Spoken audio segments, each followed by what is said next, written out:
وأغنانا عن كل هذا الكلام. خرجوا بقاعدة يعني المصلحة والمفسدة، لأنهم جلب المصلحة. لأن اللي حصل كذا جاءتهم في ذهنهم الوسوسة، لا ينكرون اليوم أكملت لكم دينكم من غير أن يخرجوا من الإسلام إلى الكفر. وبعدين رأوا أنه هذا الموضوع الفلاني مثلا، هذا النوع من العقود المعين أو هذا الشرط المعين في العقد، مثلا أن تشترط المرأة على زوجها أنه أنا مستعد أتزوج كل شيء، لكن بشرط أنا أعيش في مدينة أبي مثلا، أنا في مدنية ما أبغى أروح الرياض، يا تعيش معي في الرياض يا تروح الرياض وتيجي تتردد. قصدك تعيش معي في المدينة؟ نعم. أي إذا تيجي تبغاني تعال المدينة، فإذا أصروا قال إلا تيجي معي الرياض تقولوا خلاص بيني وبينك الفراق، من حقي أنا أخرج من غير أن أدفع لك عوض، يعني يصبح أمري لي أو يصبح لي حق أطلب التطليق رغم عنك.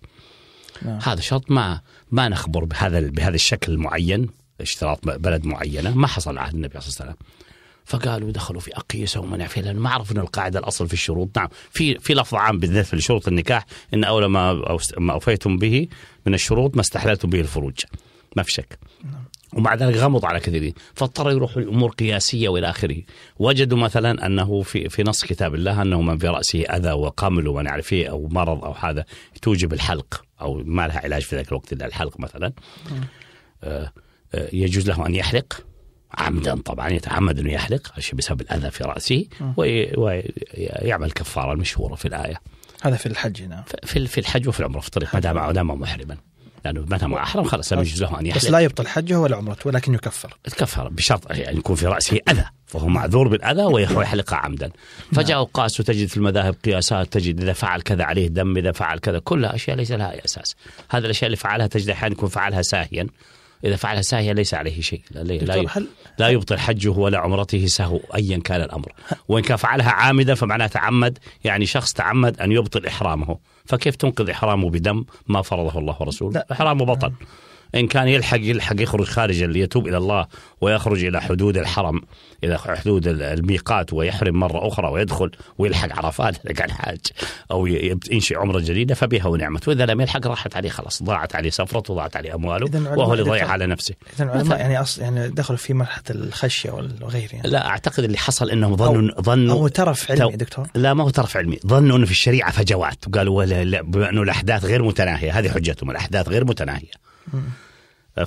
ولكن النصوص متناهية. كم نص في القرآن؟ 6000 آية، أكثرها ليست في الأحكام، أخبار وغيب وإلى آخره، يمكن منها في الأحكام 500-600. وكذلك نصوص الأحاديث اللي يمكن يأخذ لها أحكام يمكن 4-5 آلاف نصوص صحيحة تطمئن النفس إلى استنباط منها. فبنوا على هذا أنه هذه 6000 نص تقريبا، والأحداث إلى يوم القيامة غير متناهية. فإذا لابد في ثغرات كذا وسوس لهم الشيطان من غير أن يقولوا بصراحة. يعني ما حد قال إنه في الشريعة ثغرات أو نواقص، إنه قال يعرف إنه يكفر فورا. لكن الشريعة نبهتنا إلى القياس، نبهتنا إلى كذا، ما نبهتك يا حبيبي، أعطتك الحل. ما لم يأتي منصوص عليه بعينه فهو على أصل الإباحة والعفو. بهذا الشكل دكتور يعني الدين سهل يكون، الدين يعني سهل وسلس، لكن للأسف الشديد لم يكن هذا اللي عندما عندما تذهب إلى كتب الفقه، تذهب مكتبة شرعية دكتور وتذهب إلى قسم الفقه، يعني يصاب الإنسان نوع من الدوار من كثرة المؤلفات والكتب في هذا حتى الكتب سيحصل لأن الحياة الإنسانية معقدة ويحتاج يستنبط الإنسان لعضو. لكن متى ما اتضحت هذه الأصول يصير الاستنباط أسهل، وما يصير فيه اتهام للدين بأن فيه نقص أنه فيه ثغرات. نعرف أن الثغرة إذا كان فيه ثغرة فالثغرة في دماغك ما هي في دين. ولكن عندنا دكتور أصبح توسع أكثر يعني في بلاد الحرمين، وأصبح فيه لذة بالقياس. يعني مثلا الدعوة النجدية السؤال التالي هل يجوز إنسان يصلي ومعه كيس مثلا مثل بالونة مملوء فساء أو ضراط؟ مين حيملأ بالونة بفساء أو ضراط لكنها مغلقة؟ قالوا نعم الأصل ما يجوز لأنه معه نجاسة. أصلا النجاسة ليست في ملابسه أصلا، حتى أصله مو سليم، ولكن يجوز قياسا على الريحة التي في داخل البطن. ما البطن الإنسان في داخله ريح ومع كذا يصلي معتبر نجس قياسا، ولا قياس ولا يحزنون.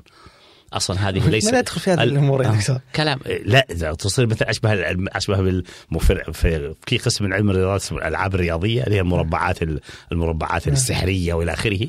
يتلذذ بها الإنسان لما يكون إنسان طفشان قرفان قاعد ينتظر موعد الطبيب فيقعد يسوي مربعات سحرية ويكمل كلمات متقاطعة لا طبعا قواعد رياضية معينة. هذه تسمى رياضيات التسلية. طبعا الإنسان يحتاج للترويح النفس.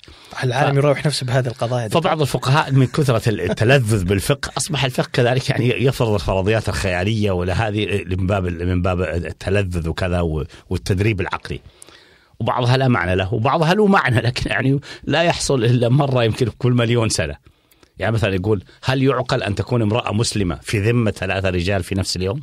يقول لك نعم ممكن، وذلك بأنه تكون في ذمة رجل ويعني يأتيها المخاض في الصبح ويطلقها قبل الوضع بوضع دقائق. مثلا ولدت الساعة 8 الصبح يكون طلقها عند الفجر، قال بعيدة طالق، خرجت من ذمته بأن وضعت حملها. يمكن الزوج ندم رجع بسرعة قالت خلاص قد ورات غور الله لا يردك. طيب راح هذا غار الله لا يرده. جاء حبيب الصبا ابن عمه قال الحمد لله يفكك الله من هذا الزوج اللي ما في خير، أنا هنا ملو الدنيا زوجيني جزاك الله خير. قالت خلاص قبل. طبعا الدخلة بعد ما ينتهي فترة النفاس.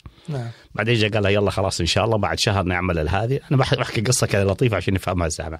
بعد شهر إن شاء الله، لكن خلاص نطبق عفشنا ونروح للبلدة الفلانية نسكن مع الوالدة. قالت لا لا إلا أمك ما أسكن معها، حد الله بيني وبين أمك. قال ما تبغي أمي طالقة البعيدة. صار طلقت هذا الرجل الثاني. هذا ما دخل بها فخلاص نفذ الطلاق. جاء واحد عاد قال لها لا أنا اللي الرجل اللي أعرف مقامك وقدرك وبراغب فيك طول أيامي، لكن كنت متزوج وكذا، الآن أنت حرة وكل حاجة، يلا أنا مستعد، ولا في أم ولا شيء، الوالدة متوفية والقصر قصرك. قالت أهلا وسهلا يلا هاتوا اكتبوا العقد. كتبت صارت في ذمة 3 رجال في يوم واحد. سبحان الله. جزاك الله خير. ناخذ فاصل ونعود إن شاء الله. يعني وعندنا أسئلة التسلية الفكرية أحيانا تكون ممتعة وأحيانا تكون يعني مثل حقة بالونة الفساء يعني مؤذية. الله مستعان. إذا فاصل ونعود إن شاء الله. إذا حبيتم المستمعين فاصل قصير ونعود لكم بإذن الله، فابقوا معنا.